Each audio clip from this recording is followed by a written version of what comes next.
So our imports continue to grow, our number of head continue to go down, so why not get into goats?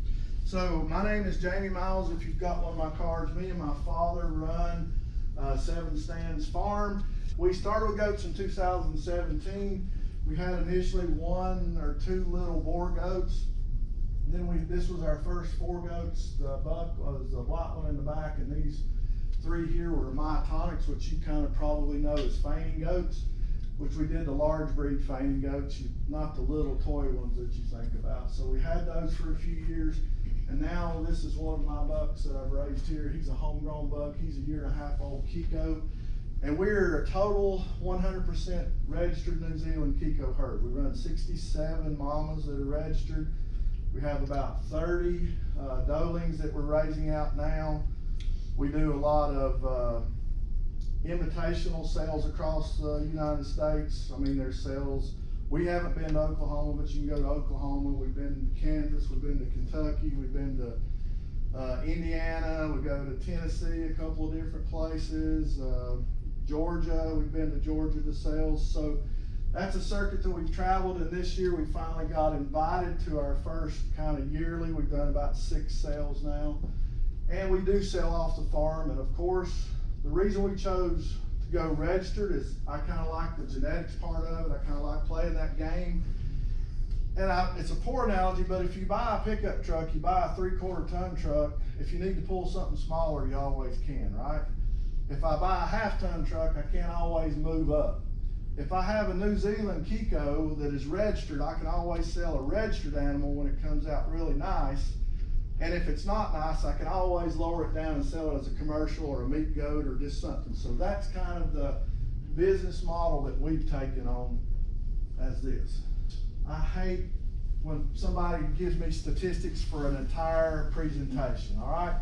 So I want you to know there's 3 slides of graphs and statistics, but I think they're important to anyone who's thinking about how to make money with goats.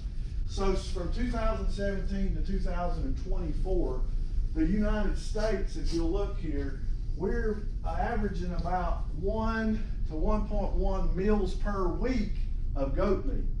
All right, now I know you're saying it's the ethnic population, it's the people who are moving here. I agree with that, but I sold goat meat at an Ashe County farmers market, which is a place just about like this area of West Virginia. Most of the meat that was getting sold and leaving, 90% of it was just a normal Caucasian group of mountain people that tried it, liked it, and they're eating it. So don't think it's just your people, the ethnic population. And we're 6th. If you look, we're tied for about 6th, and all those people who have or eat goat meat in general. This is the numbers for meat goats, and this information comes from Oklahoma State University. The number of goats from 2008 was our peak at about 2.6 million head, and we're down to about 2 million now. And that, to me, when you look at this slide, this is 2022, 2023 is not there. I tried to find the 24, but I couldn't. We're importing this much goat meat to the United States. So our imports continue to grow, our number of head continue to go down, so why not get into goats? There is a market there for you to make a profit, right? It's not gonna happen the first year, it's just like any other business, but you will get your money back quicker with goats than you will cattle. You have a cow, you're 24 months from getting money back. Your money, any kind of return.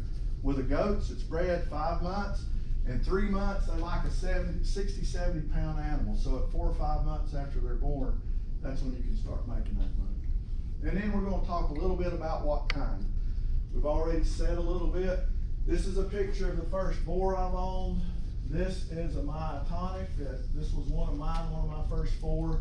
I owned a Savannah buck when I owned the myotonics. I thought that's gonna be it. I'll cross those, it'll be wonderful. It was horrible.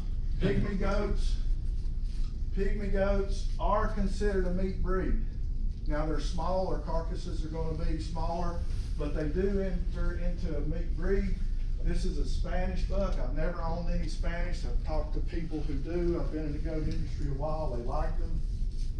excuse me, Pepsi. And this is actually my Kiko buck. He's a 2.5-year-old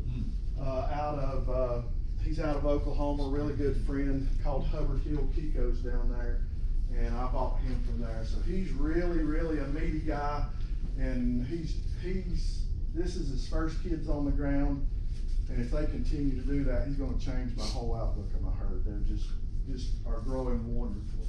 So, a little bit of good and bad. Boar, you've already said it. What did you say? They're not hardy. They're not hardy.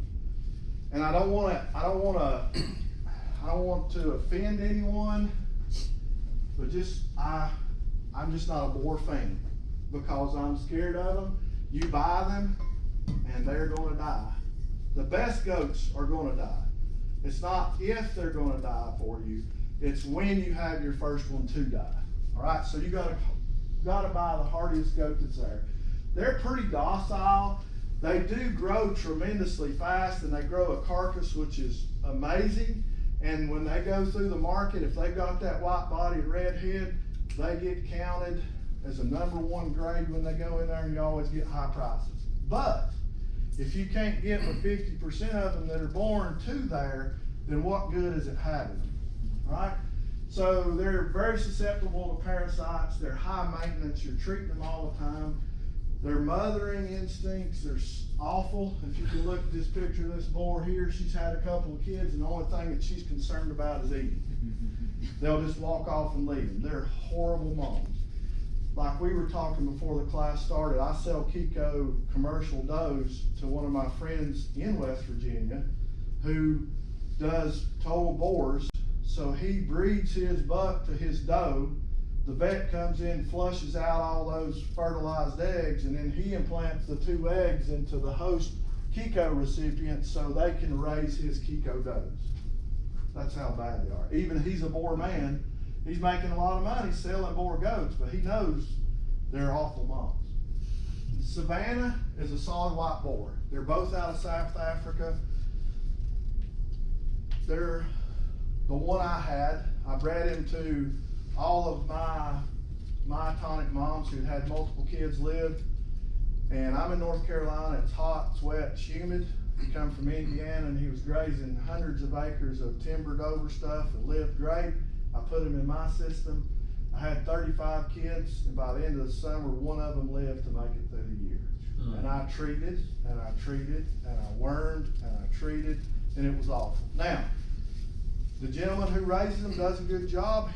They work well in his system, so that's something you need to think about, is your system and where they come from. Spanish, they're extremely hardy, and they have ability to thrive, they say, on very poor nutrition. So they're pretty good goats.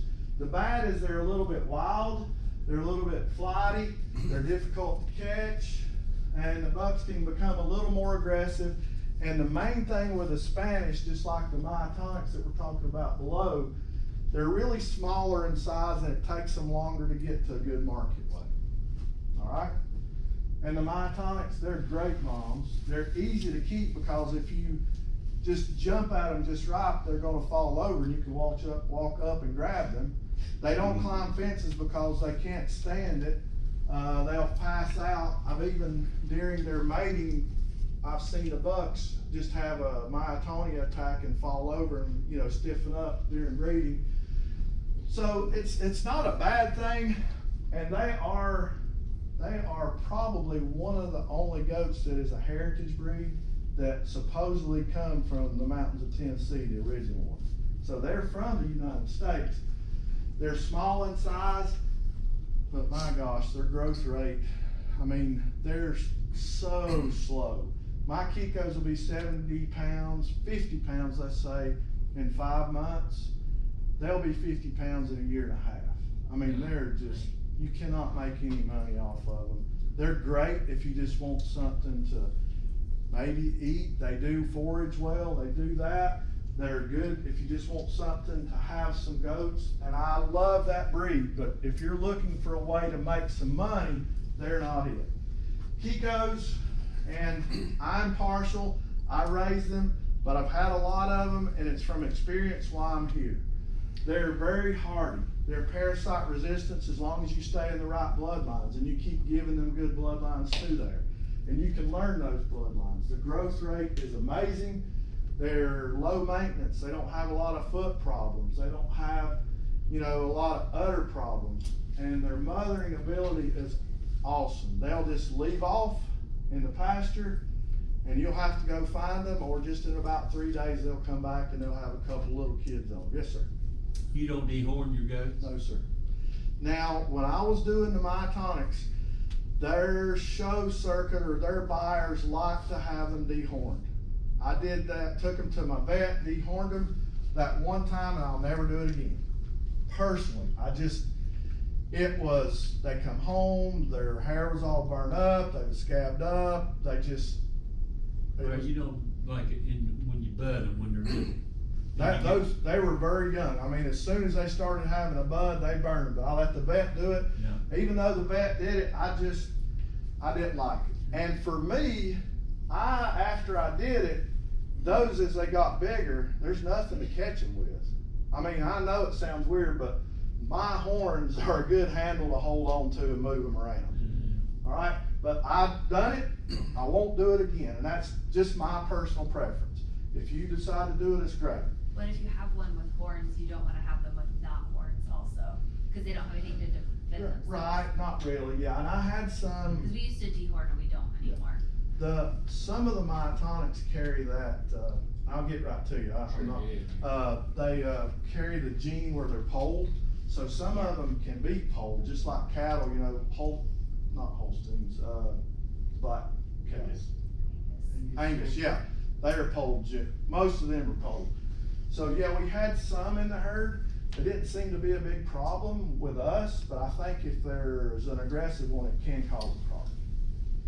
I don't know if it's the same with the goats, or if you or any of your colleagues, peers in the goat industry have noticed this, but they say with cows that horns actually are really important for like internal temperature regulation, immune strength, that there's all these correlations to overall holistic health of the animal. Yes. With horns. I have heard that a lot, especially about the temperature regulation thing. And when you watch them during mating season, they're not butting, but it's amazing to watch the way their courtship goes with the scratching on each other with the horns. Whether that has anything to do with it or not, but I think it is part of the holistic part of it. The way they use their horns to rub and to entertain themselves, and I won't do it again. I'm not saying if you wanted to, hey, do it, but I just wouldn't. I've been there and done that.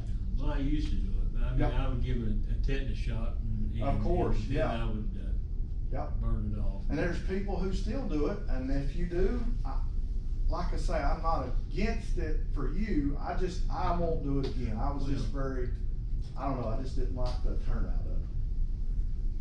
And then pig meat, don't know very much about it. You've kind of probably seen them. To me, they're more of like a pet breed to people. But I've seen them cross, even on YouTube. This guy crosses his Kikos with his pygmies and kind of gets it small. But I would be worried a little bit about birth weights and dystocia problems with pregnancy and stuff like that. But they are considered a meat breed. Any questions on those 5 or 6 breeds? And there are some others now. They're developing what's an American Kalahari Red, which is just a red Savannah or a totally red boar. They're developing some of these other breeds. There's a Tex Master, which is a combination of boar and myotonic that a lady in Texas is running for meat goats. Don't know a lot about them, but there are some of those breeds. Any more questions on breeds of goats? But these are just mainly meat breeds. Yeah. That's what the title is. That's what we're talking about, is just meat production, seed stock, those kinds of things.